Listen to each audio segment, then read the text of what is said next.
Vision கியா நம்பகமான பார்வை. எங்க பார்த்தாலும் இப்ப விஷன். 7 6 5 4 3 2 1. எங்கள் பேப்பர் படியன். எங்கட பேப்பர் படியன் வரா வந்துட்டேன். இனிய காலை வணக்கம் தமிழ் பேசும் மக்கள் எல்லாருக்கும். அண்ணா உங்களுக்கும் வணக்கம். சுட வந்திருக்கேன். குளிர்ந்து படிக்க நல்ல மழை நல்ல மழை நல்ல லேசான அடிச்சு லைட்டா தூரிச்சு வரும்போது வடையும் வாங்கிட்டு வடையும் கொண்டு நான் பிளேனியும் அடிச்சு போட்டு உள்ள வாரம் பேப்பர் நினைல பாத்தீங்களா? கவனம் பொலித்தீன் பேக் கொண்டு வச்சிருக்கேன். அதுக்குள்ள அதை போட்டா சரி. கடமையில கவனமா இருக்கிறீங்க. கடமை கண்ணியும் கட்டுப்பாடு சரியா இருக்கணும். சரியா நேரத்துக்கு வந்துட்டு நீங்களும் ஓட்டம் தானே 7 மணில இருந்து ஸ்பீடா ஓடணும். என்ன சொன்னாலும் இருக்கு போல என்ன ஒட்டிங்க என்ன நெருப்பண்ணா. சரி என்ன என்னன்னா போச்சா டயானாவின் பதவி போச்சா. அதாவது நேற்று உயர் நீதிமன்றம் இப்படி ஒரு தீர்ப்பை வழங்கிவிட்டது. ஒன்றுமே செய்ய முடியாது, ஓட முடியாது, ஒழிய முடியாது. பேசாம வெளியே வர வேண்டிய பாராளுமன்றத்திலிருந்து வெளியே வர வேண்டியதான். என்னன்னா டாயாங் அமைச்சரா இருந்தவங்க டயானா கமகே அவங்களுக்கு இலங்கையின் பாராளுமன்ற உறுப்பினராக செயற்பட சட்ட ரீதியிலான தகமை இல்லை என உயர் நீதிமன்றம் அப்படியே வந்து உரிமை வினா நீதி பேராணை பிறப்பித்து தீர்ப்பளித்திருக்கிறது. நீதிமன்றம் அறிவித்து விட்டது இப்படி ஒரு தீர்ப்பை. என்னடா அப்படியானால் யார் பொறுப்பு? அமைச்சு பதவியை வகிக்க இயலாது, பாராளுமன்றத்தை வகிக்க இயலாது, அங்கத்துவம் பெற இயலாதுண்டா யார் பாராளுமன்றத்துக்கு வரை கொண்டு வந்தது? ஐக்கிய மக்கள் சக்தி தானே. ஐக்கிய மக்கள் சக்தி அவங்க ஆரம்பிச்ச தாய் கட்சி தான் கொண்டு வந்து அவங்க வச்சு அழகு பார்த்த நேரம் அழகு நீங்க என்ன எனக்கு கூடுதலா வேணுமடான்ட்டு அப்படியே எதிர்கட்சியா ஆளுங்கட்சிக்கு ஓடினது. இதுல சுருக்கமா சின்ன விளக்கத்தை மக்களுக்கு வழங்க வேண்டும். என்னன்னா இந்த விடயம் சம்பந்தமா சொல்லும் போது ரணில் விக்ரமசிங்கவை விட்டு சஜித் பிரேமதாச தரப்பு தனியா விலகி வெளியில வரும்போது அவர்களுக்கு ஒரு கட்சி இருக்கேல, ஒரு கட்சியை உடனடியாக ஆரம்பித்து உடனடியாக சின்னத்தை பெற்றுக்கொள்ள முடியாது, உடனடியாக பதிவு செய்து அதன் மூலமாக தேர்தலில் போட்டியிடுகின்ற அங்கீகாரத்தை பெற்றுக்கொள்ள முடியாத நிலை காரணமாக ஏற்கனவே டயானா கமகே பதிவு செய்து வைத்திருந்த கட்சி தான் இந்த ஐக்கிய மக்கள் சக்தி என்ற கட்சியும் டெலிபோன் சின்னமும். ஆகவே அந்த கட்சியை பெற்றுக்கொண்டு டயானா கமகேயிடமிருந்து பெற்றுத்தான் சஜித் பிரேமதாச தரப்பு களமிறங்கி போட்டியிட்டு அந்த தேர்தலிலே எதிர்கட்சியாக வந்தது. கோட்டாபய ராஜபக்சோட போட்டியிட்டு அதன் பாராளுமன்றத்தில் அடிக்கடி சண்டை வரும். என்னதான் இருந்தாலும் எந்த கட்சியை வச்சு கொண்டுதான் நீங்க எல்லாம் வந்து எதிர்கட்சியில் இருக்கிறீங்க. 58 பேரும் அப்படி இருப்பீங்கன்னு நான் பாக்குறேன். அந்த மாதிரி எல்லாம் ஒரு இது மாதிரி கதை பயனன்னா இப்படி எல்லாம் நிலைமை கஞ்சா செடியெல்லாம் பத்தி தானே கதை கஞ்சா பயிற்சிகை எல்லாம் இலங்கையில செய்யணும் எல்லாம் சொல்லிட்டு இருந்தா இப்ப என்னடா நிறைய புரட்சிகரமான கதையில கதைச்சிட்டு இருந்தாங்க. நல்ல தீர்ப்பண்ணா இப்படியான நிறைய பேர்களை தகுதி இல்லாத நிறைய பேர் இருக்கிறாங்கடா. இந்த தீர்ப்பு வர்றதுக்கு போட்டா நல்லா இருக்கு. என்ன யார் இருக்கிறாங்க தெரியாது. பார்த்து வாசிக்கிறது மனசு கூட்டி வாசிப்பாங்க. இப்ப தேர்தல்கள் என்ன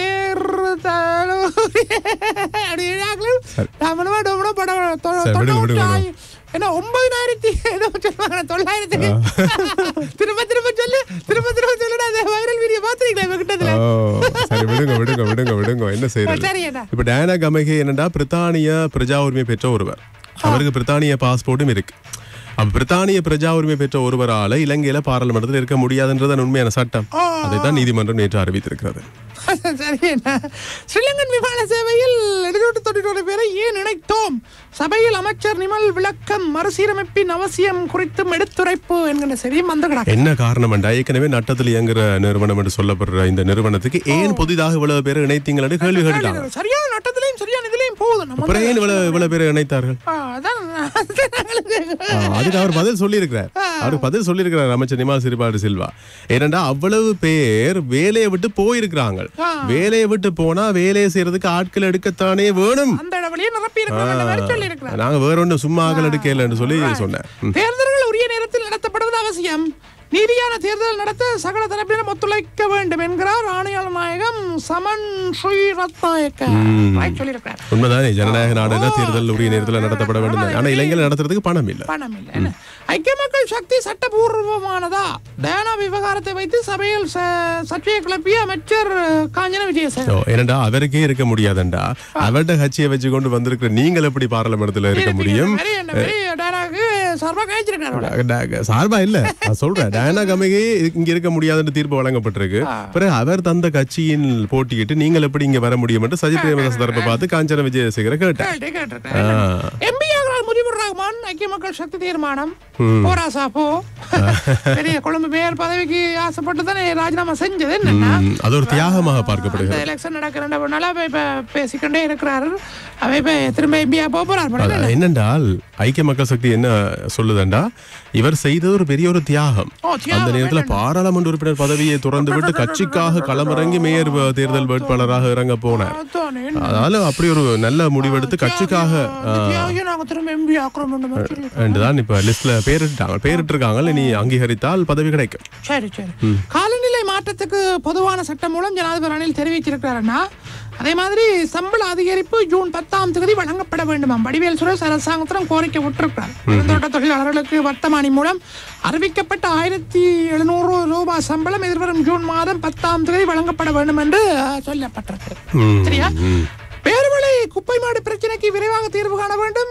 இம்தியாஸ் பாக்கீர் மாக்கார் பிரதமரிடம் கோரிக்கை. இம்தியாஸ் பாக்கீர் மாக்கார். குற்றவியல் விசாரணை நடத்தப்பட வேண்டும். குற்றமிழைக்காத தரப்பு நீதிபதிகளாக இருக்க முடியாது என்கிறார் செல்வராஜா கஜேந்திரன். இந்த இனப்படுகொலை ஈடுபட்ட ராணுவம் டிபிடிபியின் பிள்ளையான் குழு, கருணா குழு உள்ளிட்ட துணை குழுக்களையும் கட்டளையிட்ட கோட்டாபாய ராஜபக்ச, மஹிந்த ராஜபக்ச உள்ளிட்டவர்களையும் பாதுகாக்கும் அந்த இது இருக்குதானே பிரச்சனை.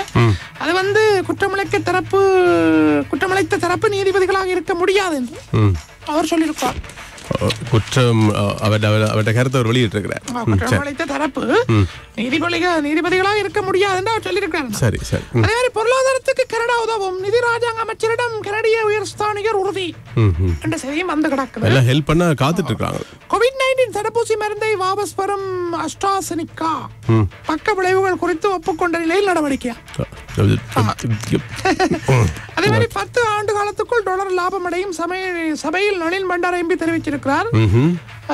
விஎஃப்எஸ் 10,841 மில்லியனா என்ற சரியும் வந்து கிடக்கு. என்ன விஎஃப்எஸ் என்ன 10,041 மில்லியன்? மத்திய வங்கி பிணைமுறை மோசடியை காட்டிலும் 25 மடங்கான மோசடி புதிய விசா முறைமையூடாக இடம்பெறுகிறது. அந்த தனியார் நிறுவனத்துக்கு வழங்கியதனூடாக மிகப்பெரிய ஒரு மோசடி நடந்திருக்கு சுட்டி காட்டியிருக்காங்க. சரி சரி.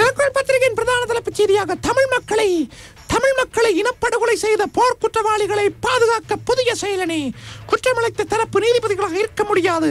சர்வதேச குற்றவியல் நீதிமன்ற விசாரணை வேண்டும் கஜேந்திரன் எம்பி சொல்லியிருக்கிறார்.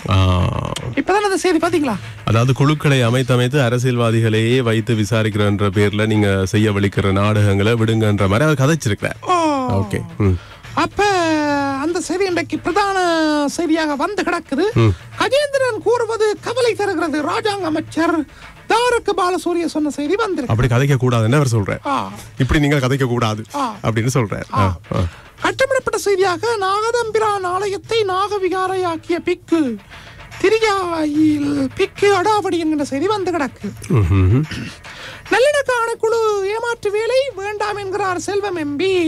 அப்ப எல்லாரும் வேண்டாம் என்றாங்களே, அதானே என்ன சொல்றீங்க பாருங்க. எம்பி பதவி பறிபோனது. சஜித் தரப்பினர் எம்பி பதவிக்கு ஆபத்து. சஜித் தரப்பினர் எம்பி பதவிகளுக்கு ஆபத்தா என்னென்றால் இதுல இன்னொரு விளக்கம் இன்னொரு விளக்கம் என்னண்டா, இப்ப ஏன் ஆபத்து என்று சொல்லப்படுதுண்டா, அந்த கோட்டாபய ராஜபக்சவை எதிர்த்து போட்டியிட்டார்கள் தானே, அந்த நேரத்துல போட்டியிடுறதுக்காக வேட்புமனு தாக்கல் செய்யணும் தானே. வேட்புமனு தாக்கல் செய்யும் போது அப்போது கையொப்பமிட்டது டயானா கமகேதான் என்று ஆளுங்கட்சி சொல்கிறது. அப்ப செல்லுபடியற்ற ஒருவர் கையொப்பமிட்டிருந்தால் அதுவும் செல்லுபடியற்றதாகத்தானே மாற வேண்டும் என்று சொல்றார்.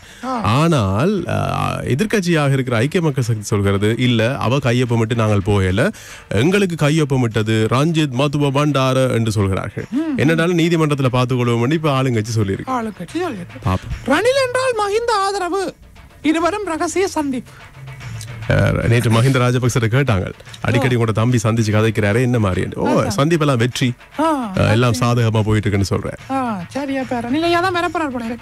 ஆனா வேட்பாளர் யாருன்றது அறிவிக்கிற பொறுப்பை ஸ்ரீலங்கா பொதுஜன பெரமுன மஹிந்த ராஜபக்சவிடம் ஒப்படைத்திருக்கான். மஹிந்த ராஜபக்ச யார விரலை காட்டுறாரோ அவருக்கு சப்போர்ட் பண்ண ரெடியா. எம்பிகளுக்கு பிரச்சனை வராது தயாஸ்ரீ ஜெயசேகர கூறுகிறார். நாட்டின் அரசியலமைப்புக்கு அமைய இரட்டை குடியுரிமையை கொண்டவர்கள் கட்சி செயலராக பதவி வகிப்பதில் எந்த பிரச்சனையும் கிடையாது அவர் சொல்லியிருக்கிறார். அப்ப கையொப்பமிட்டது பிள்ளை இல்லையா? காட்டு சட்டத்துக்கு தயாராக ஜேவிபி அமைச்சர் பிரசன்ன ரணதுங்க சொல்லியிருக்கிற செய்தியும் வந்து கிடக்குது. அதே மாதிரி அம்பாறை மாவட்ட அரசாங்க அதிபர் தமிழ் முஸ்லிம்களுக்கிடையே பிரிவினை ஏற்படுத்த சதி என்கிற செய்தியும் வந்து கிடக்கு. ஜூன் 10 1700 ரூபாய் சம்பளம் கிடைக்குமா? வடிவேல் சுரேஷ் எம்பி கூறுவது என்ன கூறுவது என்ன விளையாட்டா இருக்கா அல்லது என்ன மாதிரி நடக்குமா? நாங்களும் பார்த்துட்டு தான் இருக்கிறோம், கிடைக்குதா இல்லையா பாப்போம். என்னடா முதலாளிமார் சம்பளம் இன்னும் இடங்க இல்ல, அந்த 1700 ரூபாய் சம்பளத்தை வழங்குறது சொன்ன மாதிரி செய்யணும்.